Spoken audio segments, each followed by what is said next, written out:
स्वागत है। आज हमारे सामने एक बहुत ही दिलचस्प दस्तावेज है। द लेजेंड माइंड नाम की एक किताब का 11वां अध्याय। और इसके लेखक हैं SKR, मतलब सोनू कुमार। जी, और इस अध्याय का शीर्षक ही आप कह सकते हैं किसी फिल्म के पोस्टर जैसा है। बिल्कुल, राजा की तरह जियो। हाँ, और ये शीर्षक सुनकर तो दिमाग में सोने के सिंहासन और बड़े बड़े महलों की तस्वीरें आती हैं। बिल्कुल आती हैं, लेकिन लेखक शुरू में ही इस तस्वीर को कह सकते हैं तोड़ देते हैं। अच्छा। वो कहते हैं कि ये बाहरी शान शौकत के बारे में नहीं है, बल्कि एक अंदरूनी साम्राज्य बनाने के बारे में है। अंदरूनी साम्राज्य। हाँ, ये उस मानसिकता को बनाने की कला है जो किसी को भी उसकी जिंदगी का शासक बनाती है, चाहे उसके हालात कुछ भी हों। बिल्कुल, और इस किताब का पूरा माहौल भी बहुत अनोखा है ना? लेखक ने इसे अपने अमर गुरु भगवान शिव को समर्पित किया है। हर पन्ने पर जय गुरुदेव लिखा है। और वो लेजेंड शब्द का एक्रोनिम भी है, legacy, even God and not demons. तो ये साफ है कि ये सिर्फ पर्सनैलिटी डेवलपमेंट की बात नहीं है। नहीं, इसमें एक गहरा आध्यात्मिक पहलू भी है। तो आज की हमारी ये जो चर्चा है वो एक तरह से एक साम्राज्य बनाने के नक्शे को समझने जैसी है। सही कहा। ये अध्याय 4 स्तंभों का एक ढांचा देता है जो इस अंदरूनी साम्राज्य की नींव से लेकर इसकी छत तक सब कुछ बनाते हैं। मतलब ये सिर्फ सोचने के बारे में नहीं है। नहीं, ये एक राजा की तरह महसूस करने, काम करने और जीने की एक पूरी गाइड है। तो चलिए इस साम्राज्य का निर्माण शुरू करते हैं। बिल्कुल। तो किसी भी साम्राज्य की शुरुआत तो उसकी नींव से ही होती है। पहला स्तंभ है राजशाही मानसिकता, यानी द रॉयल माइंडसेट। अब ये सुनने में तो बहुत बड़ा शब्द लगता है ना? हाँ बिल्कुल। क्या इसका मतलब घमंडी होना है? ये बहुत अच्छा सवाल है, क्योंकि लेखक इस पर बहुत जोर देते हैं। नहीं, बिल्कुल नहीं। ये घमंड नहीं, बल्कि एक शांत आत्मविश्वास है। शांत आत्मविश्वास। हाँ, कल्पना कीजिए जैसे किसी फिल्म का सीन हो। ओके। एक राजा का युद्ध कक्ष है, चारों तरफ सेनापति चिल्ला रहे हैं, नक्शों पर तलवारें रखी हैं, माहौल में पूरा तनाव है। लेकिन राजा वो बीच में बिल्कुल शांत खड़ा है। अच्छा। वो चीख नहीं रहा, वो सुन रहा है। उसकी शक्ति उसके ताज में नहीं, उसके उस ठहराव में है। वाह, यही है शाही मानसिकता। वाह, ये तस्वीर तो बहुत कुछ साफ कर देती है। तो इस तरह की शांति और आत्मविश्वास कैसे बनाया जाए? क्या लेखक इसका कोई तरीका बताते हैं? हाँ, वो इसके 3 हिस्से बताते हैं। अच्छा। पहला है आत्मसम्मान और आत्मविश्वास। इसका मतलब है अपनी कीमत को अंदर से जानना, न कि दूसरों की तारीफों से। मतलब बाहरी वैलिडेशन नहीं चाहिए। बिल्कुल।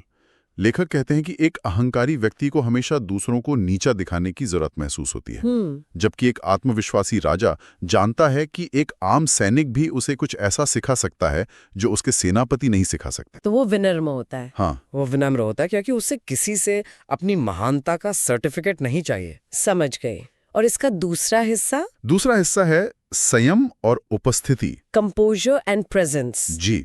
लेखक कहते हैं कि गुस्सा या तेज भावनात्मक प्रतिक्रिया वो अक्सर असुरक्षा का एक मुखौटा होती है। एक राजा तूफान में एक चट्टान की तरह खड़ा रहता है। वो बोलने से ज्यादा सुनता है, और जब बोलता है तो उसके शब्दों में वजन होता है। बिल्कुल।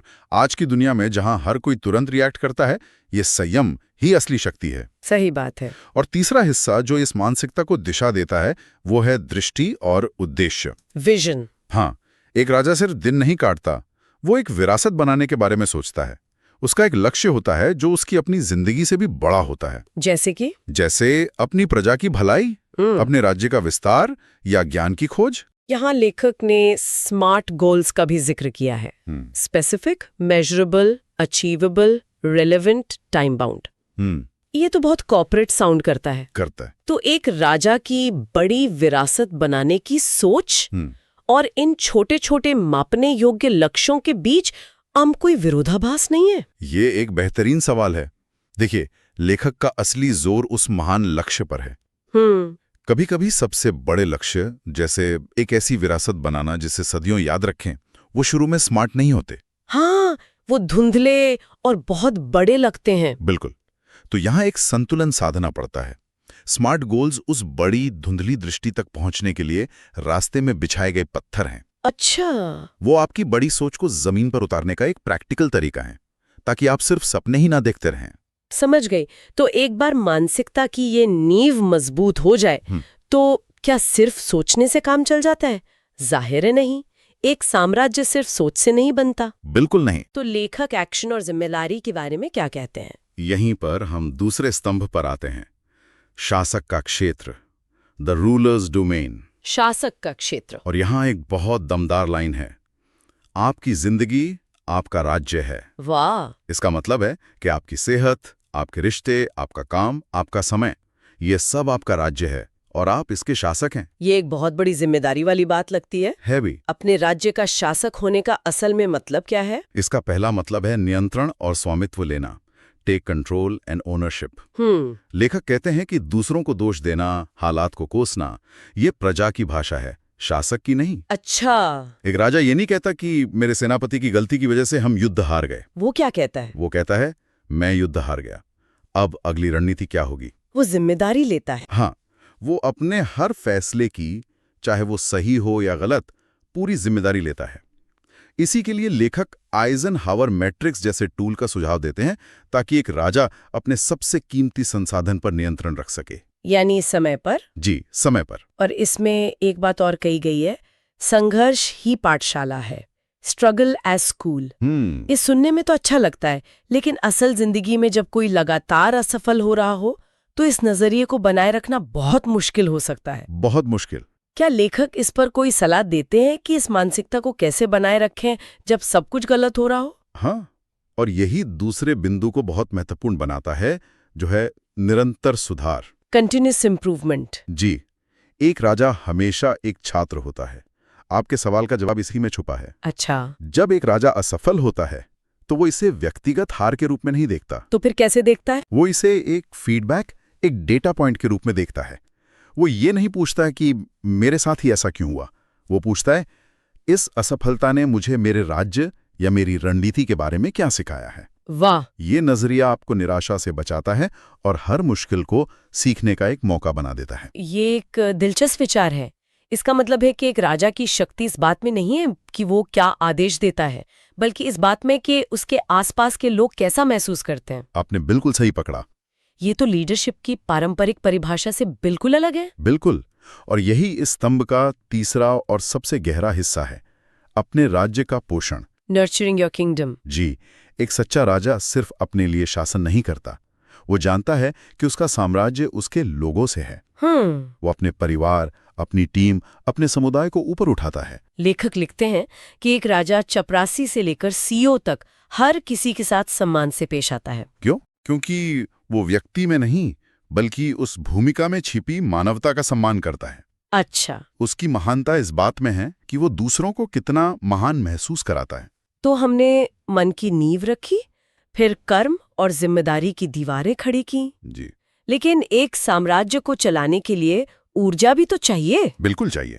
ये सिर्फ इच्छा शक्ति से तो नहीं चल सकता। क्या लेखक इस साम्राज्य के इंजन के बारे में भी कुछ कहते हैं? हाँ, बिल्कुल। और यही हम तीसरे स्तंभ पर आते हैं, जिसे लेखक कहते हैं राजा का मंदिर, द किंग्स टेम्पल। और ये मंदिर है आपका शरीर, हमारा शरीर। हाँ, लेखक कहते हैं कि अगर राजा ही बीमार और थका हुआ हो तो पूरा राज्य बिखर जाएगा। आपका शरीर कोई ऐसी चीज नहीं है जिसे आप नजरअंदाज कर सकते हैं, बल्कि ये आपके शासन का सबसे जरूरी औजार है। ये बहुत जरूरी बात है जिसे हम अक्सर भूल जाते हैं। तो इस मंदिर की देखभाल कैसे की जाए? लेखक दो मुख्य बातें कहते हैं। पहली है शारीरिक उत्कृष्टता, फिजिकल एक्सीलेंस। जी, स्वास्थ्य कोई विलासिता नहीं है, ये एक जरूरत है जिस पर कोई समझौता नहीं हो सकता। मतलब नॉन नेगोशिएबल। बिल्कुल। अच्छी नींद, पौष्टिक भोजन और रोजाना व्यायाम, ये कोई विकल्प नहीं है, ये एक राजा के रोजमर्रा के अनुष्ठान हैं। अनुष्ठान। हाँ, लेखक ये भी कहते हैं कि आप कैसे कपड़े पहनते हैं ये भी मायने रखता है। इसका मतलब महंगे ब्रांड से तो नहीं होगा? नहीं नहीं, इसका मतलब है साफ सुथरे और अच्छी तरह से पहने गए कपड़े दिखाते हैं कि आप खुद का और अपने मंदिर का सम्मान करते हैं। और दूसरा बिंदु है सकारात्मक वातावरण, पॉजिटिव एनवायरनमेंट। लेखक कहते हैं एक राजा अपने दरबार की छटाई करता है। जी। इसका मतलब क्या ये है कि हमें नकारात्मक लोगों को अपनी जिंदगी से निकाल देना चाहिए? ये थोड़ा कठोर नहीं लगता? लगता है, लेकिन लेखक का मतलब क्रूरता से नहीं बल्कि बुद्धिमानी से है। कैसे? कल्पना कीजिए कि आपके दरबार में एक सलाहकार है जो हर नई योजना में सिर्फ खामियां निकालता है और माहौल को नकारात्मक बनाता है। एक बुद्धिमान राजा शायद उसे फांसी पर ना चढ़ाए, बल्कि उसकी भूमिका बदल दे। अच्छा, जैसे?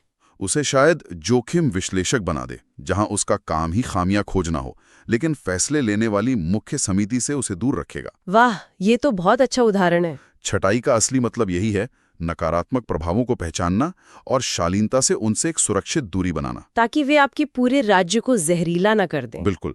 आपको उन लोगों के बीच रहना है जो आपको ऊपर उठाते हैं, ना कि नीचे खींचते हैं। ये बहुत ही प्रैक्टिकल सलाह है। तो हमारे पास एक मजबूत मानसिकता है, जिम्मेदार कर्म है और एक स्वस्थ शरीर है जो इस साम्राज्य को ऊर्जा दे रहा है। ऐसा लगता है कि हमने एक पूरी आत्मनिर्भर दुनिया बना ली है। एक तरह से हाँ। क्या यही मंजिल है या इसके आगे भी कुछ है? इस सब का अंतिम उद्देश्य क्या है? और यही सवाल हमें आखिरी और सबसे गहरे स्तंभ तक ले जाता है। चौथा स्तंभ। हाँ, चौथा स्तंभ है राजा की विरासत, यानी द किंग्स लेगेसी। ये इस बारे में है कि ये सब करने का मतलब क्या है। लेखक के अनुसार असली राजसीपन इस बात से नहीं मापा जाता कि आपने कितना सोना इकट्ठा किया, बल्कि इस बात से कि आपने दुनिया पर क्या प्रभाव छोड़ा। बिल्कुल। ये आपके साम्राज्य का क्यों है, द व्हाई। विरासत, हाँ, ये एक बहुत बड़ा शब्द है।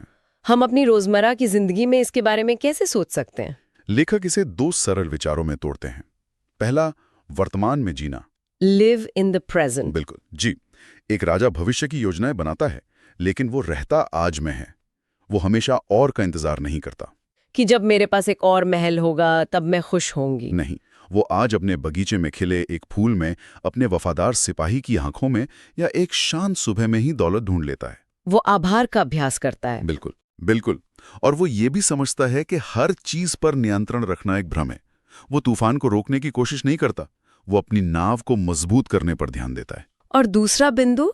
दूसरा बिंदु है स्थायी पर ध्यान केंद्रित करना, फोकस ऑन दी परमानेंट। पद, पैसा और प्रसिद्धि, ये सब रेत पर बने महल की तरह हैं, जो समय की लहरों के साथ बह जाते हैं। हाँ, एक राजा अपना समय और ऊर्जा उन चीजों पर लगाता है जो स्थायी हैं, जैसे कि चरित्र, ज्ञान, रिश्ते और योगदान। यहाँ एक बहुत ही खूबसूरत बात कही गई है। क्या? आपकी विरासत इस बात में नहीं लिखी जाती कि आपने क्या हासिल किया, बल्कि इस बात में लिखी जाती है कि लोग आपकी उपस्थिति में कैसा महसूस करते थे। वाह! तो एक राजा की असली मुद्रा सोना चांदी नहीं, बल्कि प्रेरणा और प्रभाव है। बिल्कुल। इन चार स्तंभों को मिलाकर एक पूरी तस्वीर बनती है। शाही मानसिकता, शासक का क्षेत्र, राजा का मंदिर और राजा की विरासत। अध्याय के अंत में लेखक कहते हैं कि राजा की तरह जीना कोई पदवी नहीं है, बल्कि हर दिन की एक प्रैक्टिस है। ये अहंकार पर बड़प्पन को, दोष पर जिम्मेदारी को और आराम पर विकास को चुनने का नाम है। और फिर जैसे किसी फिल्म के क्लाइमैक्स में एक बड़ा रहस्य खुलता है। हाँ। लेखक KING शब्द का एक बहुत ही अनोखा और रहस्यमयी मतलब बताते हैं। अच्छा? ये सिर्फ राजा नहीं है, ये एक एक्रोनिम है। K का मतलब है नो, I का मतलब है इंटरनेशनली, N का मतलब है न्यू और G का मतलब है गॉड। एक मिनट, अंतर्राष्ट्रीय स्तर पर नए भगवान के रूप में जाना जाता है। हाँ। ये तो एक बहुत बड़ी छलांग है। हम आत्म सुधार की बात कर रहे थे और अचानक हम भगवान तक पहुंच गए। बिल्कुल। लेखक का इससे क्या मतलब हो सकता है? और ये जानबूझकर चौंकाने वाला है। ये इस पूरी चर्चा को एक अलग ही स्तर पर ले जाता है। हाँ। इसका शाब्दिक अर्थ शायद यह नहीं है कि आप एक नए ईश्वर बन जाते हैं, तो फिर? बल्कि यह एक रूपक है। ये बताता है कि आत्मनियंत्रण और आत्मशासन की यह यात्रा सिर्फ व्यक्तिगत सफलता या खुशी के लिए नहीं है। अच्छा। जब आप अपने मन, शरीर और कर्मों पर पूरी तरह से महारत हासिल कर लेते हैं, तो आप अपनी चेतना को एक ऐसे स्तर पर ले जाते हैं जो लगभग दिव्य है। मतलब आप ब्रह्मांड के नियमों के साथ एक हो जाते हैं। बिल्कुल।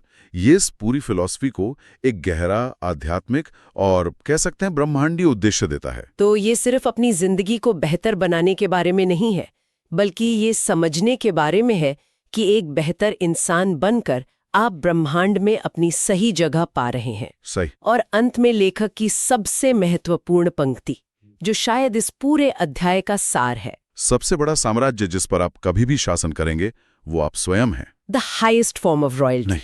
तो राजा की तरह जीने का मतलब बाहरी दुनिया पर कब्जा करना नहीं है, नहीं, बल्कि अपने मन, अपनी भावनाओं, अपने शरीर और अपनी आदतों के विशाल और जटिल साम्राज्य पर शासन करना है।